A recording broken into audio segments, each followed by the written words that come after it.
श्री स्वामी समर्थ, जय जय स्वामी समर्थ. श्री स्वामी समर्थ, जय जय स्वामी समर्थ.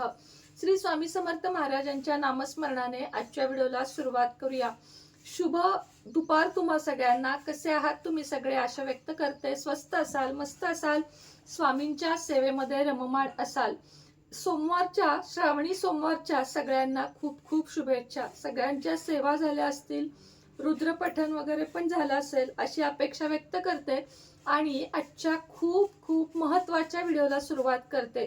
आजचा व्हिडिओ आहे रक्षाबंधन विषयी, ज्याची आपण सर्वजणच वर्षभर आतुरतेने वाट बघत असतो.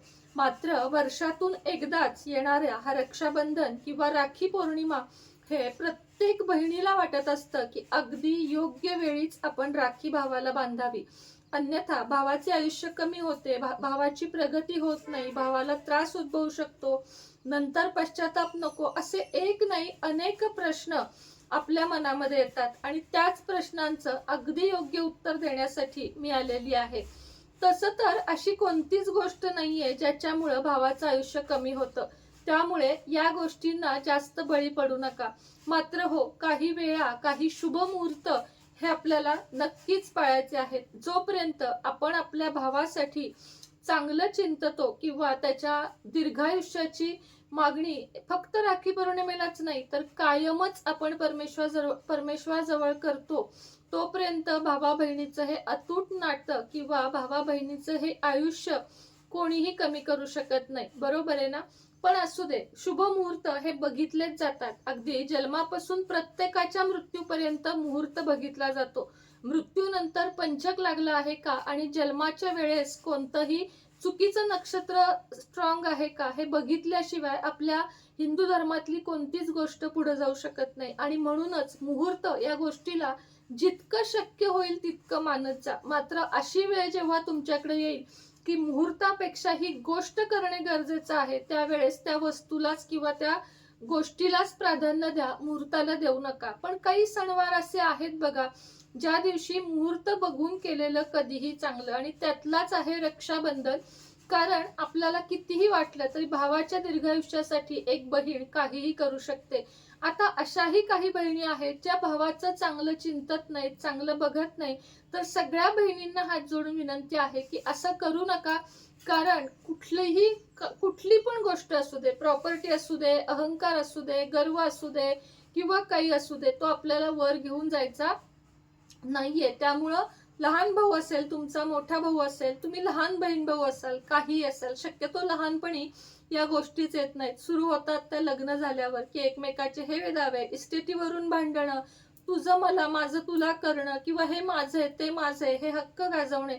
या गोष्टी ठराविक वयानंतर सुरू होतात आणि या सुरू होऊ नयेत किंवा या सुरू झालेल्या काहीतरी कमी व्हाव्यात म्हणूनच असे सणवार असतात.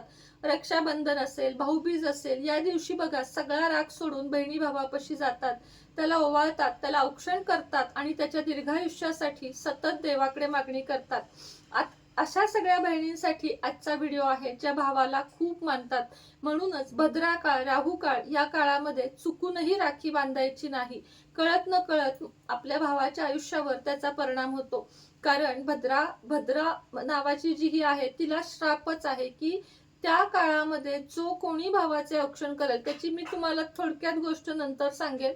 तर त्या काळामध्ये भद्रा ही इतकी अशुभ मानली जाते की त्या काळात कोणतंही केलेलं काम हे चांगलं होत नाही किंवा त्यामध्ये वाईट गोष्टी घडतात. म्हणून भद्रा काळ आणि राहू काळ हा खूप जास्त महत्वाचा आहे. सगळ्यात आधी बघूया की या वेळेची आता ही जी पौर्णिमा आहे ती चालू कधी होतीये आणि संपतीये कधी, हे सगळ्यात आधी तुम्हाला समजावून सांगते. शक्य झालं तर इथं लिहून देते. हे बघा, श्रावण पौर्णिमा सुरू होत आहे 27 ऑगस्ट 2026.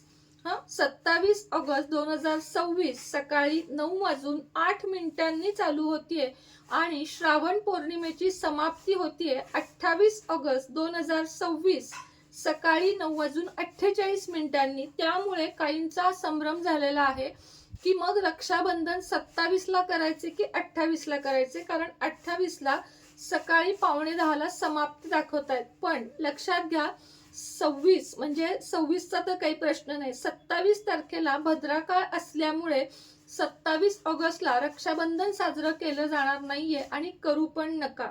28 ऑगस्टला उदय तिथीने पौर्णिमा पाहिलेली असल्यामुळे या दिवशी संपूर्ण दिवस रक्षाबंधन करण्याचा आहे. पण त्यातही राहू काळ आडवा येत आहे, त्यामुळं काही ठराविक वेळा, शुभ वेळा तुम्हाला सांगत आहे, त्याच काळामध्ये रक्षाबंधन करावे. 27 तारखेला चुकूनही करू नये, कारण भद्रा काळ आहे. आता तुम्हाला रक्षाबंधन 28 ऑगस्ट या दिवशीचे 3 शुभ मुहूर्त मी तुम्हाला सांगणार आहे.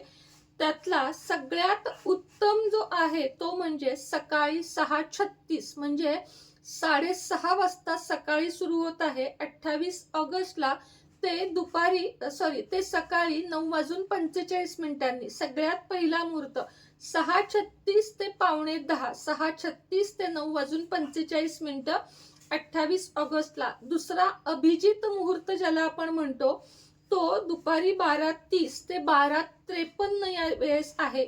आणि संध्याकाळचा जो मुख्य वेळ आहे तो म्हणजे संध्याकाळी 7:43 ते 9:30. वेळ मी पुन्हा एकदा सांगते, नोट डाऊन करून घ्या. राखीच्या शुभ वेळा. आता तुम्ही हे भद्रा काळ वगैरे विसरून जावा आणि फक्त तारखा लिहून घ्या.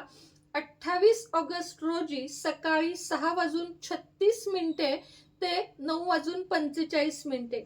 अभिजित मुहूर्त येत आहे दुपारी 12:30 ते 12:53 आणि संध्याकाळी 7:43 ते 9:30. आता मग 28 ऑगस्टला राखी केव्हा बांधायची नाहीये ते बघूया. 28 ऑगस्टला 10:45 साधारण बघा, 10:45 ते 11:02 एवढ्या वेळ आहे राहू काळ. म्हणून या वेळेमध्ये राखी बांधू नये. म्हणून मी सांगितलंय अभिजित मुहूर्त दुपारी 12:30 ते 12:53. बरोबर आहे. म्हणजे फक्त 10:45 ते 12:02 हा राहू काळ आपल्याला संपूर्ण वर्ज्य करायचा आहे. म्हणून ज्या वेळा सांगितल्या त्या नोट डाऊन करून घ्या. राखी शुभ काळ, सगळ्यात शुभ काळ सकाळी 6:36 ते 9:45. 27 ऑगस्टला आहे भद्रा काळ. रक्षाबंधन करायचं नाही. पुन्हा सांगतेय, 27 ऑगस्टला रक्षाबंधन करायचं नसून 28 तारखेला करायचं आहे. आणि 28 तारखेला फक्त 11:15 ते 12 एवढा जो पाऊण तास आहे आणि भर 12ला तशी पण राखी बांधू नये. म्हणून अभिजित मुहूर्त 12:30 ते 12:53. सगळ्यांच्या लक्षात आलं असेल. मग एकदा थोडक्यात पुन्हा सांगते की रक्षाबंधन हे 28 तारखेला 28 ऑगस्ट 2026 रोजी साजरं करायचं आहे. आणि रक्षाबंधन हे आपल्याला 28 तारखेला सकाळी 6:30 ते 9:15 साजरं करायचं आहे. त्यानंतर 12:30 ते 12:53 आणि संध्याकाळी 7:45 ते 9:30. म्हणजे पण मी काय म्हणते तुम्हाला, 12 ते 4 या वेळात शक्यतो टाळाच. म्हणून सकाळी 10च्या आत किंवा संध्याकाळी 7:45 नंतर केव्हाही तुम्ही बांधू शकता. चुकूनही राखी कधीही भद्रा काळात म्हणजे आदल्या दिवशी बांधू नका. तुम्हाला जर राखी पौर्णिमेला जमणार नसेल तर त्याच्या पुढं तुम्ही दुसऱ्या दिवशी, तिसऱ्या दिवशी बांधू शकता. पुढं 15 दिवस राखी पौर्णिमेचे उत्तम काळ मानला जातो. 15 दिवस रक्षाबंधन साजरे केले जाते.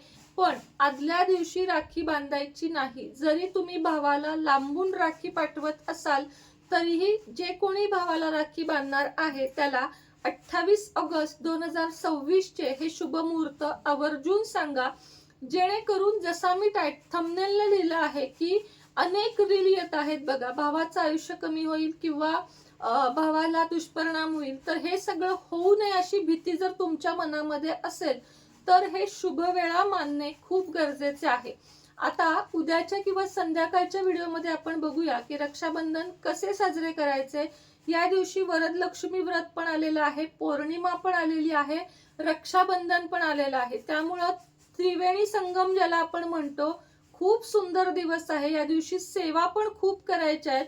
त्यामुळे रक्षाबंधन ठराविक काळामध्ये करून घ्या म्हणजे तुम्हाला पुढच्या सेवा करता येतील. तर चला, आजच्या व्हिडिओमध्ये इतकंच. पुन्हा भेटेन नवीन व्हिडिओ सोबत, नवीन विषयासोबत. तोपर्यंत तुम्हा सगळ्यांना श्री स्वामी समर्थ.